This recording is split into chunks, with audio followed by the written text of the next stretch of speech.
Que le Seigneur vous bénisse, sa grâce soit sur vous tous. Bien-aimés, nous sommes dans notre méditation biblique. Notre lecture d'aujourd'hui, dans notre voyage biblique, se trouve dans 1 Roi, chapitre 22. Et puis 2 Rois, chapitre 1 à 3. Voilà, ça c'est ce que nous allons lire aujourd'hui. Mais notre méditation d'aujourd'hui, ça se trouve dans le livre de 2 Rois, chapitre 1, versets 2 à 4. Voilà. Je lis ça, 2 Rois chapitre 1, verset 2 à 4. Akazia tomba par le treillis de sa chambre haute qui était à Samarie et en fit malade. Et il envoya des messagers et leur dit, allez consulter Baal-Zébut, dieu d'Écron, pour savoir si je relèverai de cette maladie. Verset 3. Et l'ange de l'Éternel dit à Élie le Tishbite, lève-toi, monte à la rencontre des messagers du roi de Samarie et dis-leur, est-ce parce qu'il n'y a point de Dieu en Israël que vous allez consulter Baal-Zébut, dieu d'Écron? Verset 4. C'est pourquoi ainsi dit l'Éternel, tu ne descendras pas du lit sur lequel tu es monté, car tu mourras certainement.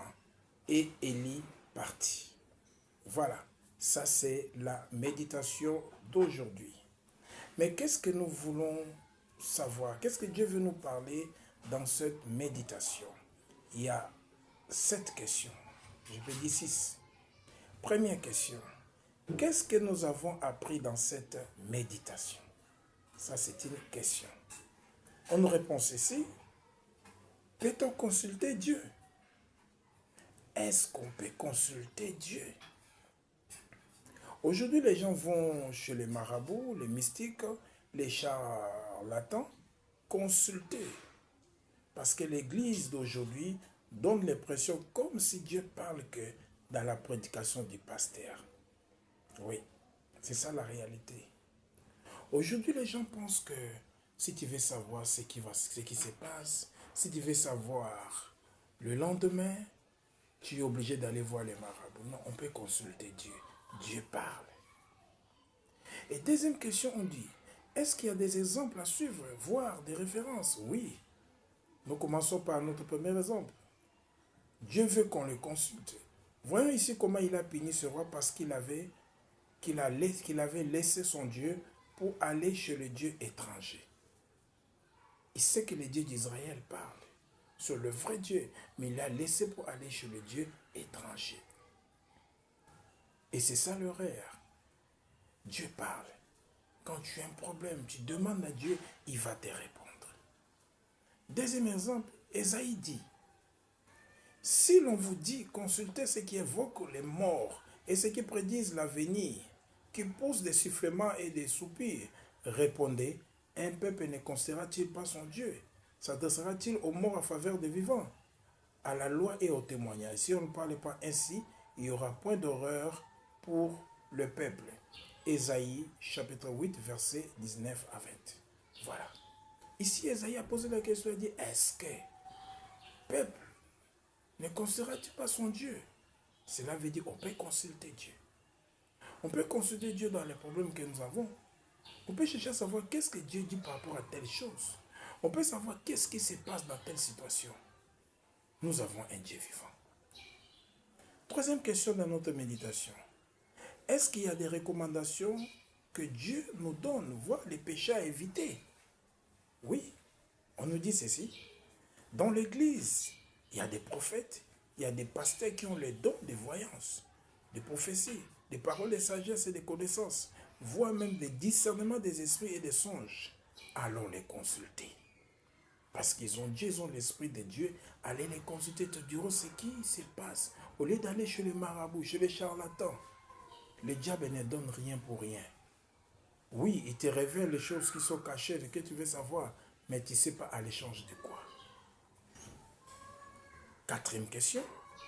Y a-t-il des promesses de Dieu ou une expérience? Oui. Premièrement, si on est enfant de Dieu et on va consulter ces gens-là, Dieu nous punit. C'est ça. Les autres peuvent partir, sauf nous, parce qu'on n'a pas, on n'est pas de là-bas. Ce n'est pas notre Dieu. Les autres peuvent partir. Mais toi, tu ne peux pas. Parce que ce sont de Dieu, des autres personnes, les dieux étrangers.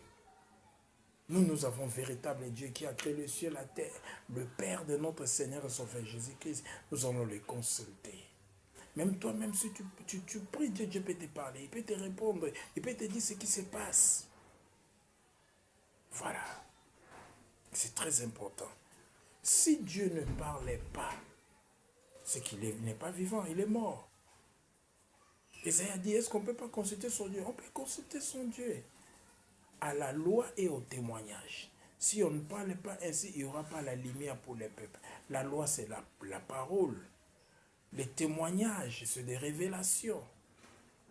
Voilà. Nous devons comprendre.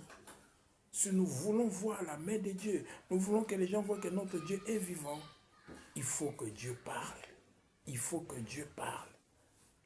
C'est très important. 5e question. Qui sommes-nous? Nous sommes les enfants de Dieu. Voilà. Notre Dieu est vivant.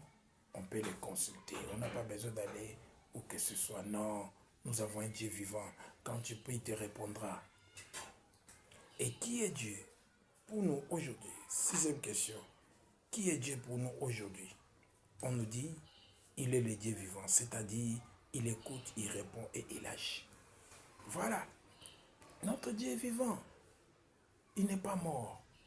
On peut le consulter. Quand tu pries, après ta prière, reste calme. Écoute la voix de ton cœur. Dieu peut te parler.